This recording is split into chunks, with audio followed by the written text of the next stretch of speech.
سفر معراج کے دوران رسول اللہ کا گزر ایک ایسی زمین سے ہوا جہاں کھجور کے درخت بہت زیادہ تھے۔ وہاں آپ نے 2 رکعت نفل نماز ادا فرمائی۔ حضرت جبرائیل علیہ السلام نے بتایا کہ یہ مدینہ کی سرزمین ہے جہاں آپ آگے چل کر ہجرت فرمائیں گے۔ اس کے بعد آپ کی دوسری منزل طور سینا تھی۔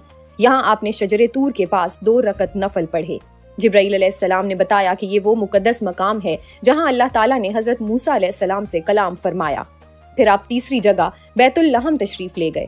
یہاں بھی آپ نے 2 رکعت نفل نماز ادا کی۔ جبرائیل علیہ السلام نے فرمایا کہ یہ وہ مقام ہے جہاں حضرت عیسیٰ علیہ السلام پیدا ہوئے۔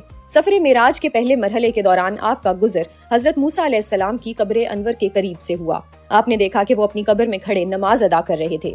اس کے بعد رسول اللہ مسجد اقصی یعنی بیت المقدس تشریف لے گئے۔ وہاں تمام انبیاء کرام صف بصف آپ کے استقبال کے لیے موجود تھے۔ جب یہ مقدس قافلہ بیت المقدس پہنچا تو باب محمد صلی اللہ علیہ وسلم کھلا ہوا تھا۔ حضرت جبرائیل علیہ السلام نے دروازے کے قریب ایک پتھر میں سوراخ کیا اور براق کو اس سے باندھ دیا۔ آج اس جگہ کو دیوار براق کے نام سے جانا جاتا ہے۔ پھر نبی کریم صلی اللہ علیہ وسلم مسجد اقصی میں داخل ہوئے جہاں تمام انبیاء کرام آپ کے انتظار میں تھے۔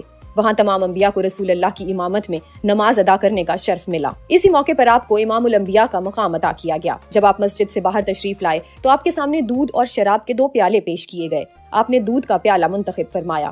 اس پر حضرت جبرائیل علیہ السلام نے فرمایا کہ آپ نے فطرت کو پسند فرمایا، اور پھر آپ کا سفر رب کعبہ کی جانب شروع ہوا۔